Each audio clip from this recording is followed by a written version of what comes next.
Bienvenidos tengan todos. Hoy vamos a tocar un tema muy importante, lo que es la culpabilidad, el error, la culpa, el dolo, entre otros temas considerados de gran importancia. Les habla Adrián Pacheco. Empecemos así. La imputabilidad es la capacidad que tiene un sujeto para ser sancionado por las leyes penales. Está condicionada por la madurez y la salud mental y es considerada por algunos teóricos como el presupuesto de la culpabilidad. Nos dice que para que un sujeto sea considerado capaz de cometer un delito es necesario que sea imputable. Es decir, que toda persona que cometa un delito, este delito tiene que estar tipificado como una falta o como un delito, claro está. Cuello Calón establece o afirma que la imputabilidad es el elemento más importante de la culpabilidad. Existen ciertas condiciones, diría, lo que él se refiere es a un modo de ser de la gente, a un estado espiritual del mismo, y tiene por fundamento la concurrencia de ciertas condiciones psíquicas y morales. Es la capacidad de conocer y de querer cometer y cometer una imputabilidad. Es bueno recordar que para la profunda diferencia entre las escuelas clásicas y la escuela positiva se produjo precisamente en torno al problema de la imputabilidad. Era la primera partiendo del libre albedrío, que llegó a la conclusión de que el delito era una acción moralmente imputable, y la segunda negando el libre albedrío, el cual concluyó de que el delito era una acción del hombre anormal y era de una función netamente criminal.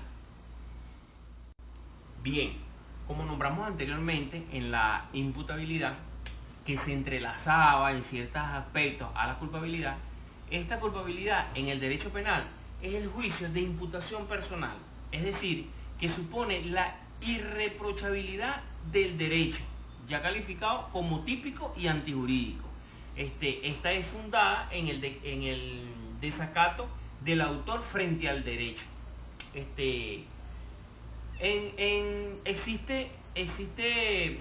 Lo establece Jorge Machicado, que él indica que la culpabilidad es la situación en que se encuentra una persona imputable y responsable de un hecho que, pudiendo haberse conducido de una manera que no lo hizo, por lo cual el juez lo declara merecedor de una pena.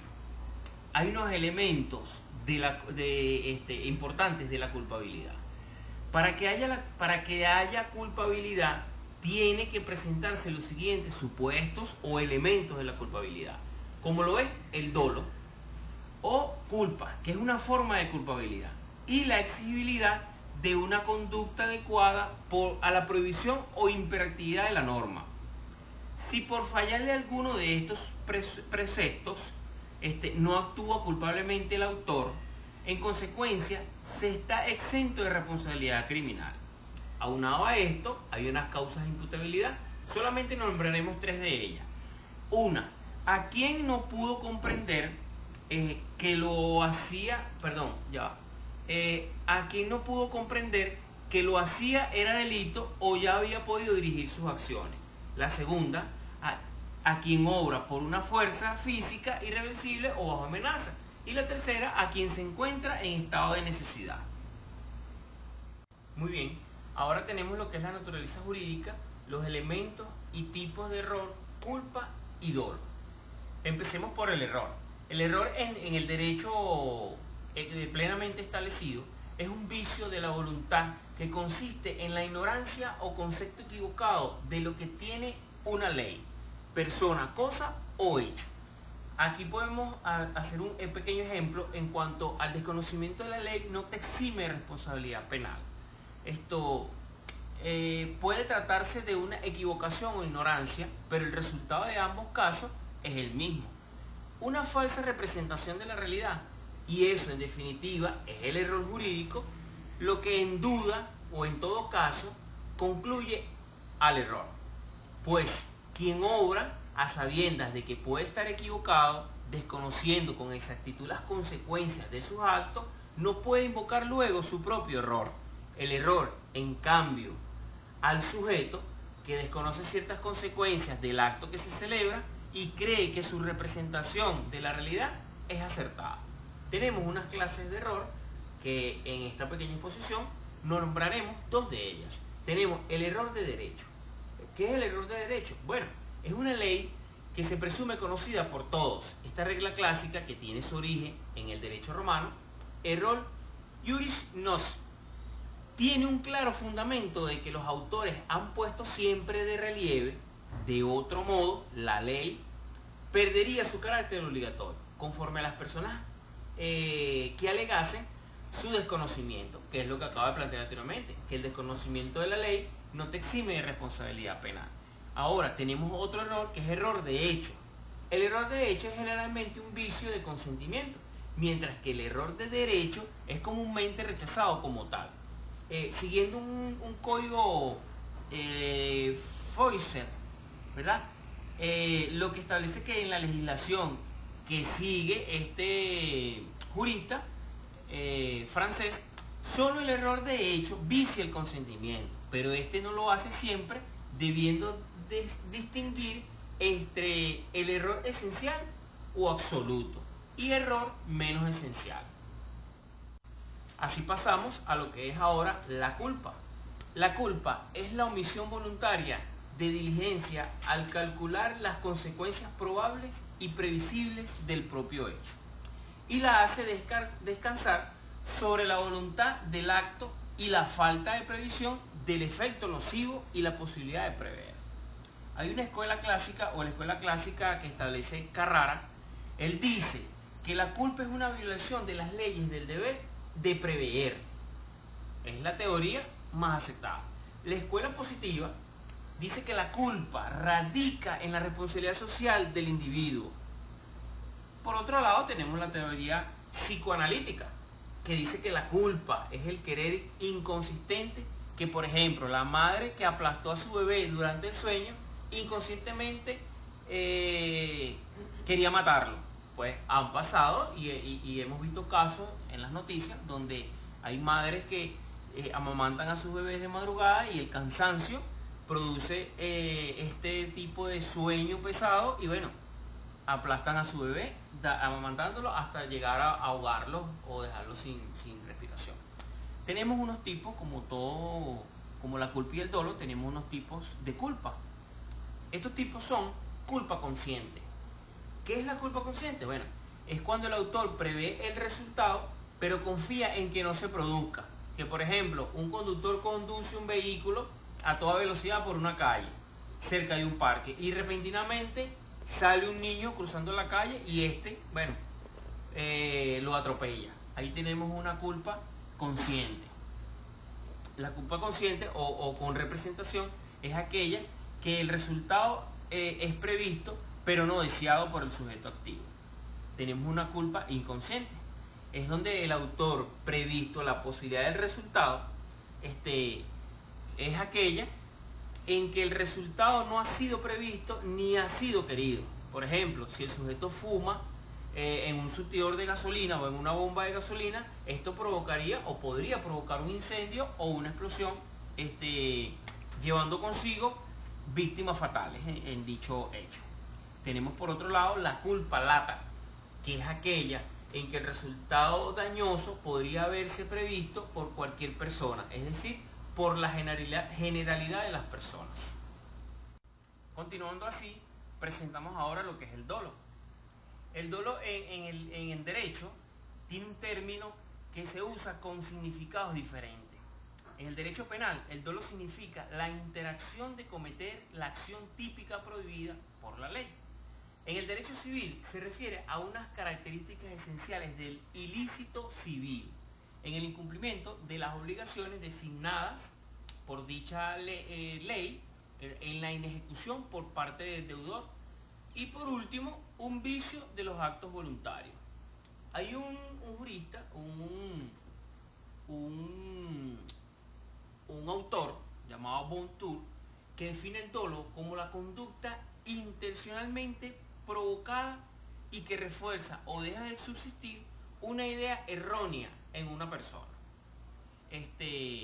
Por otro lado, el dolo para el derecho penal supone una interacción tanto en la obra del sujeto como la abstención cuando la obligación legal es la actuación, que es lo que llamamos comúnmente comisión por omisión. Cuando la persona conoce de un hecho punible, pero a su vez no decide dar parte de las autoridades, a esta persona se le puede llamar así, comisión por omisión. Tenemos unos elementos del dolo, lo cual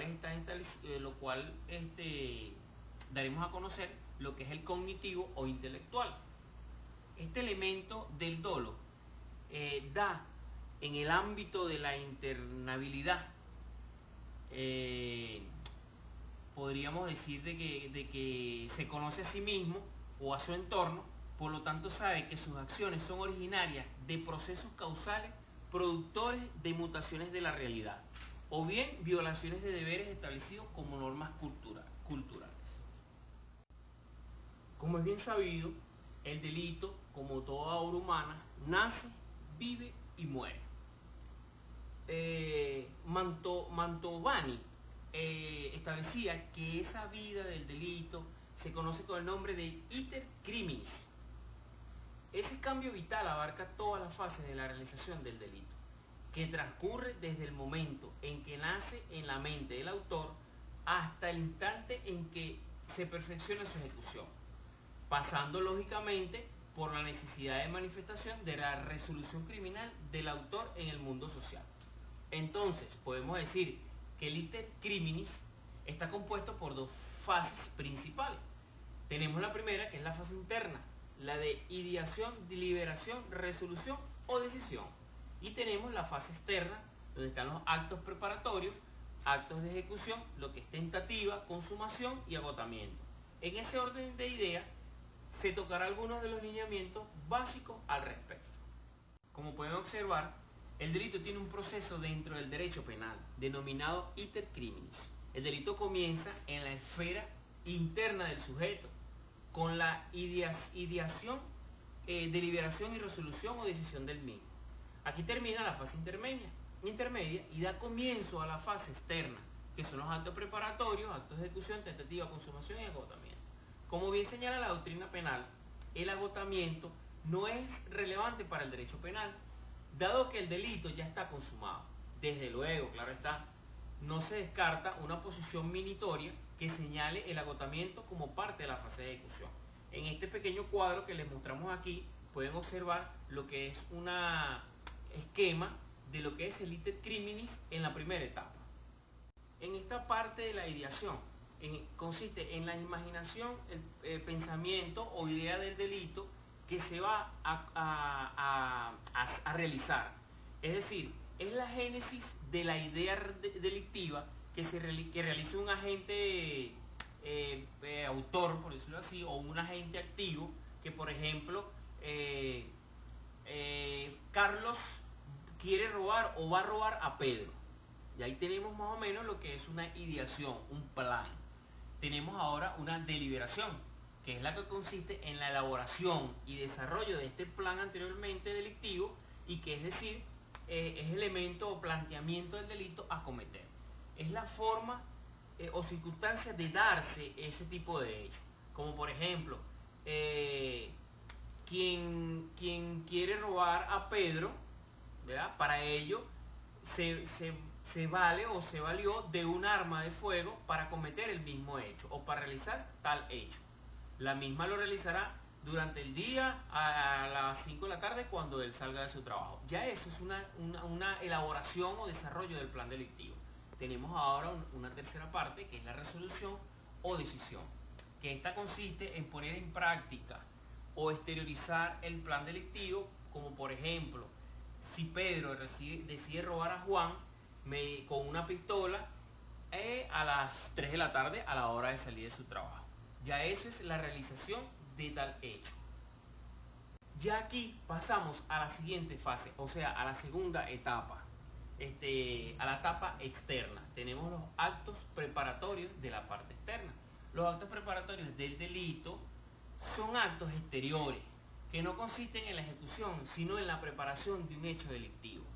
Estos se encuentran en su estado conceptualmente anterior a la ejecución, en el estado de preparación que precede a la realización ejecutiva. Estos actos son, por regla general, impunes. Únicamente en algunos delitos especialmente relevantes, el legislador decide sancionar no solo su ejecución, sino también su preparación. Tenemos los actos de ejecución o tentativa.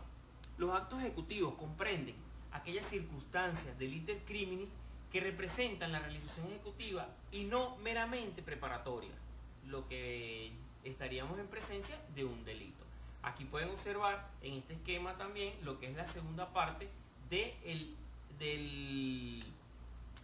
itis criminis. Así llegamos a una etapa de consumación. Según dos investigadores de nombre Fiandaca y Musco, ellos establecen que el concepto de consumación expresa tácitamente la completa realización de todos los elementos constitutivos de una variedad delictiva. Esto en cuanto al hecho completo corresponde eternamente al modo legal delineado en la forma penal en cuestión. En el mismo sentido, hay otro investigador de nombre Alcocer, de apellido Alcocer, que establece que la consumación surge cuando se cumple totalmente los requisitos exigidos por el tipo. No obstante, en este momento no solo se debe comprender desde una visión estrictamente formal, sino también material. Y así, mis queridos oyentes, hemos llegado a la parte final de esta exposición. Espero que les haya gustado. Y como conclusión, podemos decir que en líneas generales, el iter criminis o cambio de delito es una serie de etapas o fases por las cuales atraviesa en la psiqui de la gente, desde la génesis hasta la exteriorización de la conducta, o sea, estaríamos de la consumación. Como por ejemplo, en la esfera interna del itis criminis se da la ideación, deliberación, resolución o decisión. La misma en que aquí termina la fase interna, comienza la fase externa, con todos los actos preparatorios, actos de ejecución tentativa, consumación y agotamiento. Dados todos estos casos, estaremos en presencia de un hecho plenamente establecido.